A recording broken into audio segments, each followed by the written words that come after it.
Welcome back to the Open Road. I'm your host, Alex Lefriec, coming to you from beautiful Lake Woodlands, Texas, just outside of Houston. And I've brought along the 2014 Chevy Equinox LTZ.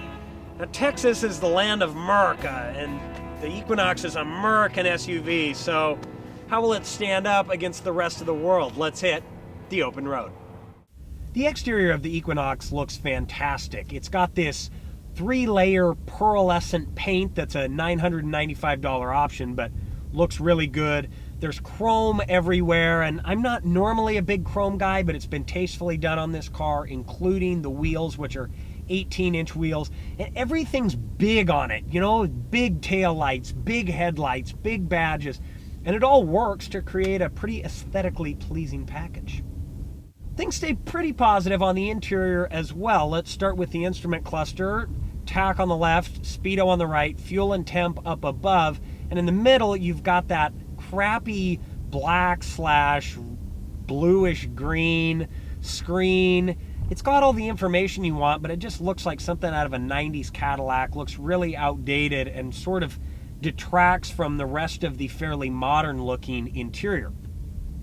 Moving on to the center stack, Chevy uses the MyLink system, which works well, easy to pair your phone. Our LTZ trim level has navigation, Sirius satellite radio, a premium sound system from Pioneer, which sounds really good and is really loud. There is some hard plastic on the dash that I'm not crazy about, and the little screen cover looks kind of chintzy, but the seats are really comfortable. There's plenty of room up here, plenty of headroom, and visibility is good. So overall, it's a pretty good package. Our tester gets nudged along by a 2.4-liter dual overhead cam 4-cylinder, putting out 182 horsepower. This is mated to a 6-speed automatic transmission, and the whole package is good for 22 mpg on the city and 32 on the highway for a combined 26 mpg. Now, this car is available with a V6, but honestly, you don't need it. It's going to be more money, the fuel numbers aren't going to be there, and this 4-banger has plenty of power. Driving dynamics on the Equinox are good too. The steering is heavy, but pretty precise. There's very little road noise, and the ride is surprisingly supple despite these 18-inch wheels.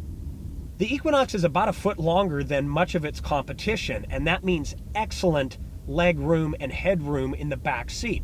I'm 6'2" all leg, and I have more than enough leg room, more than enough headroom, and the seats do slide forward and back to give you more cargo room. But even with those sliding seats, the Equinox ironically has the same or less cargo room than most of its competition, and this is just shocking to me. I would have rather them move the back seats up a little bit because you have more than enough room, no matter how tall you are, and given you more cargo room. That being said, you do get a cargo net and privacy shade and a power liftgate.